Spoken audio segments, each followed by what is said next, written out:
Hello and welcome to the Justice Factor. The elections are here. The ANC launched its manifesto in Mbombela in Mpumalanga this weekend and promised jobs, a vigorous economy and a tough stance on corruption.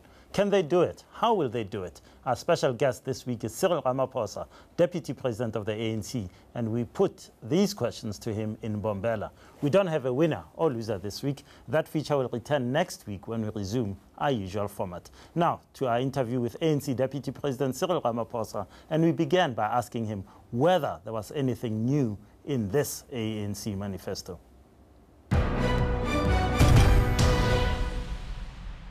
Let's look at the first line in your manifesto under the economy and jobs. You say you're going to institutionalize long-term planning. Yes. How will that help? How are you going to do that? Well, the good thing is President Zuma came up with the National Planning Commission. It has done its work and it continues in existence. It has produced a plan. Now, that plan has now been appropriated by government departments. Government departments themselves are now realigning their strategies, their plans with the NDP. And going forward, the ministry that the President instituted, which is Performance Evaluation and Monitoring, is the one that is going to be looking very closely at every department's capability of implementing their own plans as they're aligned with the NDP. So institutionalizing planning in government means that we are going to spruce up, if you like. We're going to jack up the planning process, but it's not only planning. It is planning which is accompanied by implementation in line with what every minister has signed with the President's performance. Does this mean that the ministry that has been in charge of the NPC, of which you are a co-author, will that be done away with? Will we see a reconfiguration of government? Well, we are not there yet. Reconfiguration of government also is an ongoing process. And President Zuma, when he came in, he reconfigured government. So the thinking and the discussion is going on. What actually this institutionalization of planning is going to mean. Right now, we've got planning that happens, and the NDP has emboldened that planning process, and we're going to be seeing how we align the NPC work together with the Ministry of Evaluation and Performance. And fortunately, both of them are in the President's office.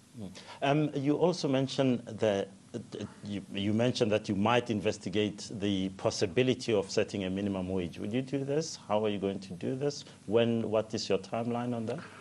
Well, truth be told, many working people in our country would prefer a minimum wage, a national minimum wage. And when we look at a minimum wage, we must remember that various sectors of our economy already have minimum wages. So many people are saying, let's have a national minimum wage. And as we're looking at this, a number of countries in the world, both developed economies and developing economies, are looking at a minimum wage. It's being looked at in the United States, in the United Kingdom, in a number of European countries, and in a number of Asian countries, and Brazil as well. So all the debate on the minimum wage is something that we should not fear. It's something that we should embrace. What are we going to do? We're going to look at the modalities of instituting a national minimum wage. Now, a national minimum wage can drive fear into a number of business people because they'll say it will be pegged too high where it will destroy jobs. And a number of other people will say it will be pegged too low as to be meaningless. Now, we want a realistic and meaningful minimum wage, and we're going to look at the modalities thereof.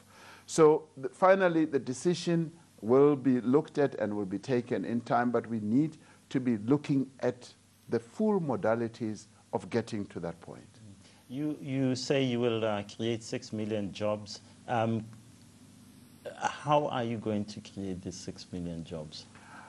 Justice, in the past 20 years, we've embarked on a number of programs. One of them is the Public Works program, expanded Public Works program, that have been operating across various sectors. Some of those have been in the building sector, building clinics, repairing roads, community-oriented type of, home care-based type of situations. And we have evolved a really good public works program that is admired by many other people around the world. They think that we are beating a path that many people have never traversed before. So we've created 5 million jobs.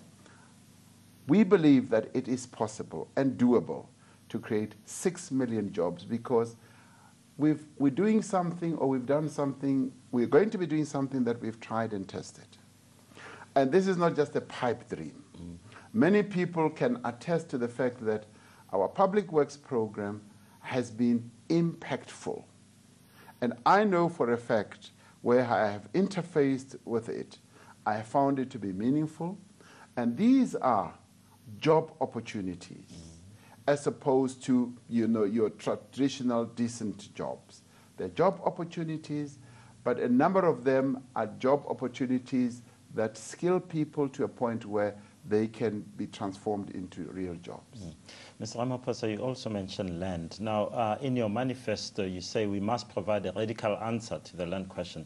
And you go on to say the ANC has such an answer. What is the radical answer? Well, the radical answer is that we need to speed it up. We know that there's been a lot of criticism around the laxity of implementation in the past. And shall I say, that was because we were learning. We were learning and we were dealing with quite an intricate problem. And we were we were buying land from farmers or from landowners and then dishing it out to our people. And some of the prices started skyrocketing. I mean, literally trebled.